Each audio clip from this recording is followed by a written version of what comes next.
What's up, everybody? Gaonan here, and welcome to episode 3 of Drafting to Masters.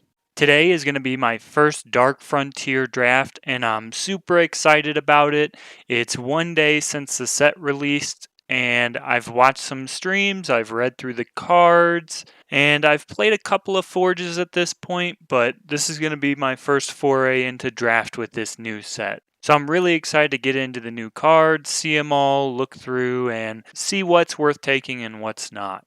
So I apologize if this episode is a little bit longer for the drafting and deck building portion, but with there being new cards, I want to make sure that I take the time to look through the cards and give you guys reasonable feedback about how I think these cards may perform in this new format. Also, last week I was on 2 different shows. One was the Farming Eternal podcast with Patamaru and Barefoot Farmer. That was a lot of fun. We did a sunset episode on the last draft format and then talked a little bit about the new draft format. So I think that's definitely worth checking out if you're interested in new draft content. And then I was also on FE Cast with Sunnyvale and a bunch of other team members from Friends of Eternal. So if you haven't checked out that before either, I think this is a worthwhile episode to check out. There's going to be all sorts of different content on there, whether it's talking about draft, which is where I'll be focusing on. There's going to be some constructed talk and brew talk as well. So something for everybody, and hope you guys check out that content that I was a part of this past week. Honestly, I'm just super excited to finally get time to draft and hope it goes well, but gonna have some fun along the way. So let's dive into our first Dark Frontier draft. So we get a 10-10 endurance when you have no other units sacrifice Lumen Colossus, and this is for 7 time. That seems pretty dang good. I also know that Lightning Sprite seems like a really good card in Limited. I think the twist mechanic is very strong, and having some card selection built into your deck is really sweet. Bulbous Humbug has also been impressive. It's another nice twist card and thins your deck for you and helps you consistently hit your power drops. I don't think Valkyrie Accuser is really worth taking. As far as these commons, Quicksilver Ooze has been pretty decent. There's some time cards that care about you playing additional units, so once again, Twist Mechanic has been pretty good. Camp Surveyor is nice, helps you curve out, fills both the 1 and 3 drop slot, and helps you smooth out your draws with Scout, so I like that quite a bit. Furnish is good for all these twist cards because you can give them extra health so that you can twist additional times. You also have High Alert, which is a nice trick. The fact that we have Warp Fast spells now is pretty cool to me, so I like that quite a bit. And I think Granite Coin is fine too, but I'm just going to take the Legendary here, see if we can't make our way into time, but if we don't, it's not the end of the world. At least we're building our collection. So we'll start here. If this wasn't here, or if it was just a totally unplayable Legendary, I would just take Lightning Sprite. Seek Answers, I'm not super impressed with this card. I don't think it's that great. It can just be a way to get power out of your deck, which seems fine, but I don't know. I'm not huge on random cards. Cabal Repeater, it's an aggressive 2-drop, which is nice. And, you can just keep this guy back while you pump the team and get in. So it seems like a reasonable card. Gust Rider is more filtering. I like that quite a bit. Onslaught seems fairly easy to trigger. So I think this card is pretty reasonable. As far as the commons, I think Yeti Instigator is very reasonable. I think Blurry Chaser is fine too. And I like Svetya's Faithful because it's often a 3/3 for 2, but if you get this in your hand early, it can be a little bit awkward. I have no idea what's better between Gust Rider and Cabal Repeater. I'm between those 2 cards at this point, and I think I'm going to take the Gust Rider. I just like having a tiny flyer because it helps you trigger Onslaught more consistently, and filtering is just nice, so I think I'm going to like it more than Repeater. Interesting. So this is like if you ditched a weapon into your void or something like that, this can be decent with its shift. It's also just a 2/3 for 2, which isn't bad either. Reweave is interesting, but I don't think it's what we're in the market for. Call to Arms doesn't seem like anything special. Mining Team seems decent if you can shift it off the top of your deck, because you can pay the shift cost if it's sitting on top of your deck and you want to warp it. So that seems pretty good, but if it's in your hand, doesn't seem as good. It also has Scout to help smooth out your draws. Cobalt Coin, I think, is probably really good because for that unit that your opponent is holding back, you can get in with a tiny flyer or even sacrifice one of your units to make sure that they bring in their top unit that they're holding back. So I like Cobalt Coin quite a bit. Other cards, we've already talked about Quicksilver Ooze. I think Emerald Coin is decent. I haven't been super impressed with the Snowmass Jotun, but I've seen a lot of people play it. And I think Oni Patrol is probably pretty good. Getting a 3/2 seems very reasonable, but that means you've got other 1-drops in your deck, or you're, getting this guy late. So I think I'm just going to pick the Cobalt Coin here. I think it's probably very strong and hard to evaluate how impactful this card can potentially be. Lethride Dire Beast seems really good. A 3/3 lifesteal for 3 is like Bright Mace Paladin already on your board, which is nice. Other cards worth noting here, I think, are Flash Grenade. This seems like a really powerful trick just to debuff your whole opponent's board. Death from Above is an okay finisher, but I think I'm just going to take the Dire Beast here. I think it's super powerful and solid as a 3-drop, and if you want to shift it, you can, because maybe you're rather put your life steal on something that's a little bit more evasive like a flyer. So we'll take the Dire Beast here. Steadfast Paladin is free onslaught triggers because he's invulnerable to damage on your turn, so that seems pretty decent. Submerged Titan, this is the card that I was talking about that is a time card that cares about when you play other units, so very good with ooze and things like that. I like this quite a bit.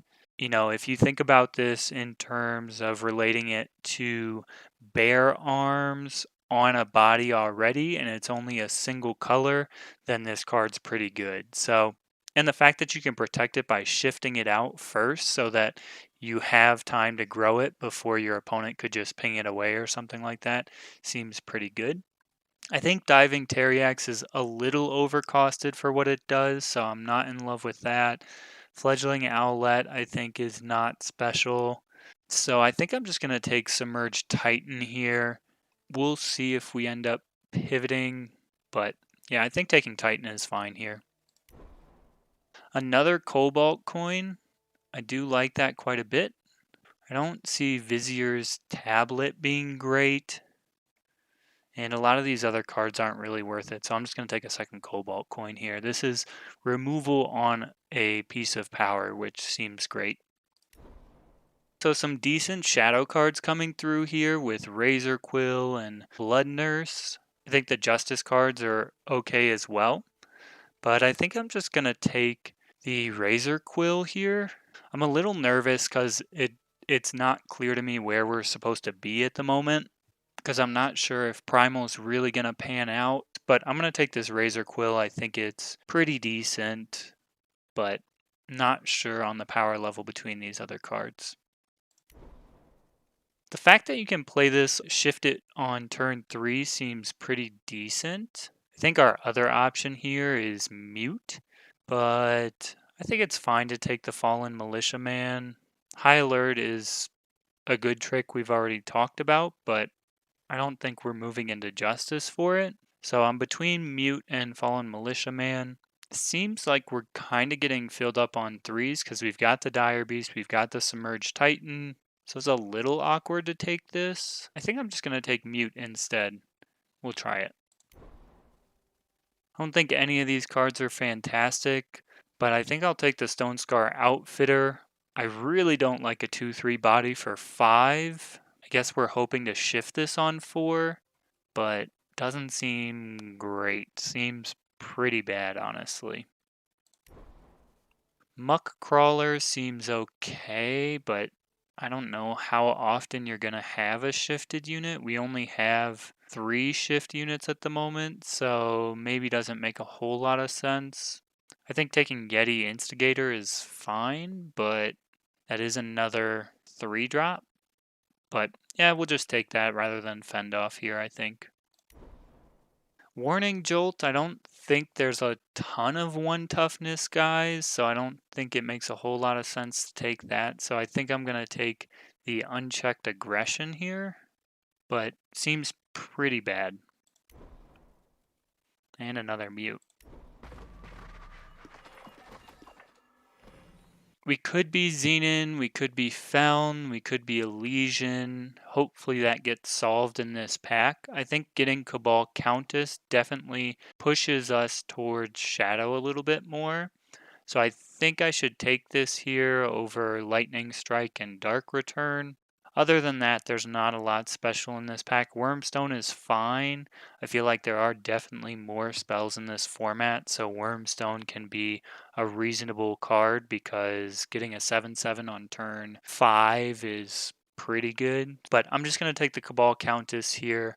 I think it's pretty good. The fact that you can ambush and surprise your opponent, or, just make this big quick draw guy that is tough for your opponent to deal with seems good. So we'll take the Countess here. Okay, this is pretty nice. You have Extract, which is decent removal. I think I like that more than Avarak's Familiar.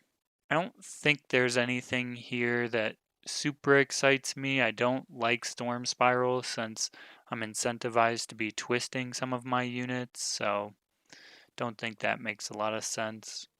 So we'll go with the Extract here. It's pretty good removal. So we could take Seek Power here. We could take Watchful Amanara.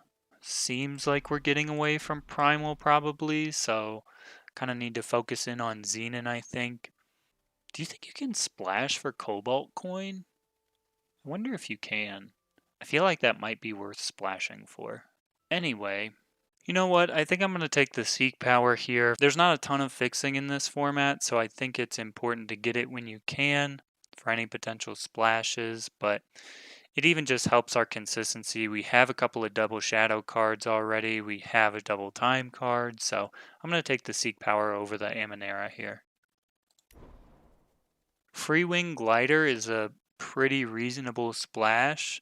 Other cards you might pick here are like Refresh, because with Twist you want to be able to buff your unit's health. So Refresh does a pretty good job of that. So it's either do I take Refresh or do I take Free Wing Glider? And I think I'm going to take the Free Wing Glider. I think it's a reasonable splash here, especially with these Cobalt coins. Here we'll definitely take the Cabal Standard. Seems really reasonable. A lot of people have been joking that Warren Shield is now a playable card. I mean, maybe they're not joking, but because of Twist, you could potentially play Warren Shield, but I'm just going to take the much stronger Cabal Standard for my deck. So here we could take Camp Physician, we could take Venom Fang Dagger. We are pretty desperate for bodies, so I'm going to take the Camp Physician here, even though it's a 2/2 for 4. Guess we'll take another Camp Physician, but getting pretty worried about our body count at this point. Improvised Club is probably better than Cabal Scavenger for us, so we'll take that here. I don't think we'll splash for Cerso's Meddling. I guess we'll take the Cabal Scavenger, but not be too happy about it. Here we'll take the Vulture. Cards we won't play. So here, it's a pretty easy Horse Snatcher bat. This guy can win games on its own, so happy to see that here. Other options would be Lockhorns, maybe Gathering Lights, but we're just going to take the Horse Snatcher bat. I think taking Wormstone here makes the most sense. We have 5, maybe 6 spells depending on how you look at it. So I think taking Wormstone is fine. Going to be better for us than anything else in the pack. Dark Return, yeah, we'll definitely take that. Not only ups our spell count, but kind of acts as a unit as well, so we're happy to have that. Mob Rule is decent removal, and another spell for Wormstone, so we'll take that here over the Direwood Rampager.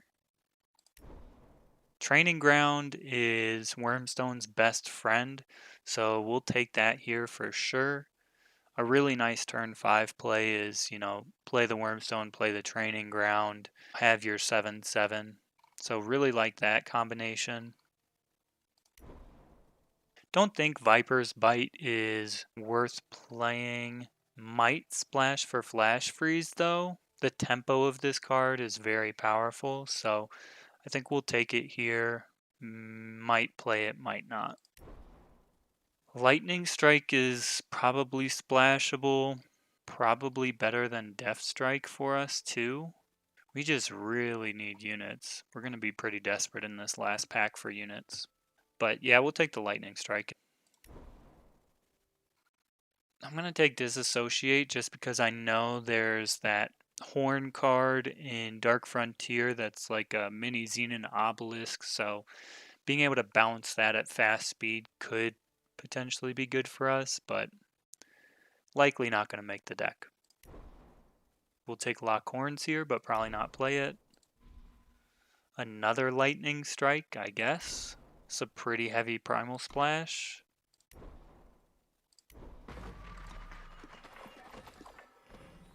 We really need units, and there are basically none here for us, because I don't think Muck Crawler is a real thing. Just going to take the Horn of Plenty here. Don't think we would splash for Belligerent Yeti, even though I do think this guy's twist ability is pretty dang good. Death Ripple is premium removal. There's also Arcanum Elite. I want both of these cards really badly. Maybe I should just take the Arcanum Elite. Like, we really need units. Like, yeah, we can add 2 with Dark Return and Training Ground, but we're still only at 13 and we only have 11 picks left. So I think Death Ripple is definitely the better card, but in this particular situation where we're super low on units, I'm going to take the Arcanum Elite here. Other cards that are maybe worth noting in this pack, I think Relentless Deadshot is reasonable. Maybe even Stonehewer. Card's interesting for sure. But yeah, I'm going to take the Arcanum Elite. If there wasn't a playable unit here, I would just take Death Ripple for sure. Don't think Patience is great. The Justice version of this Lethrai Dire Beast. I do like this cycle quite a bit. The most powerful is definitely the primal one that gives flying, but we'll just take another Razor Quill here. We just need bodies right now. We only have 3 shift guys, so I don't think this makes sense. Boot Knife might be a removal spell, but it seems pretty bad. Quicksilver Ooze, I think, is probably going to be the best card here for us. I would like to take Spiteful Strike, but once again, we just need units at this point. And Quicksilver Ooze is a pretty good one, so we'll take it here. Devotee of the Sand seems really good for us. Very happy to see that. Helps us get to our higher power cards sooner and just helps us stall out our opponent. We don't have a lot of early drops at this point, so Devotee is definitely in the deck. Remembrance is like another Dark Return. Is it better than Direwood Lurker? I think it probably is. Like bringing back Submerged Titan or Quicksilver Ooze, Lethrai Dire Beast, Cabal Countess, like this all sounds good. Yes, it'll be a while before they can attack, but I just don't see this guy being that great. It's just a big lifesteal unit, and maybe that's enough, but we already have some decent top ends, so I'm going to take Remembrance here. Yeah, Stained Honor is really nice. A 2-drop with a nice big butt to hold the ground for us and helps with our twist guys. So I like that. So yeah, let's take the Stained Honor. Talked about Muck Crawler a lot. Still don't think we'll play it, but we'll take it. Angry Prophet. I think this is better than another Stone Scar Outfitter, just because it's earlier in our curve, can make us a little bit more aggressive, but I can't imagine this card is great, but maybe it'll surprise me. Bandit's Flail seems like fine removal, can definitely replace this Boot Knife. And a last pick Flash Grenade, holy cow.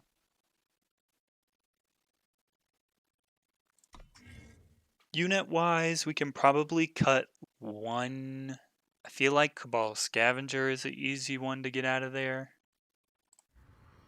Don't really want to cut much else as far as units.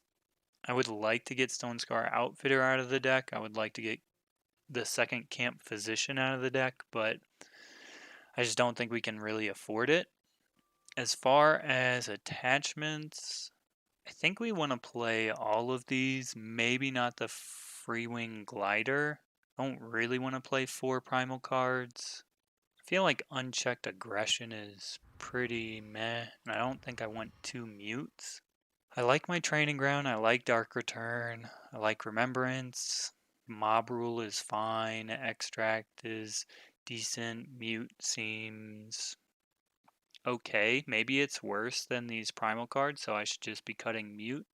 I feel like Flash Freeze can really steal you some games though with the shift mechanic, because people are counting on that unblockable damage, or they're counting on that blocker being available when it's unshifted, and Flash Freeze can really change that math. And Lightning Strike is just a solid removal card. I think I'm going to cut this Freewing Glider and maybe this Bandit's Flail. I think these are our best attachments. So this is probably a 18 power deck. So I think we need 2 more cuts still. And I'm looking at one of these primal cards. I think I'll cut the Flash Freeze and maybe the Mute, because I still think that leaves us with enough spells for Wormstone. We've got a couple more removal with our Cobalt coins. Let's get the power add to the deck.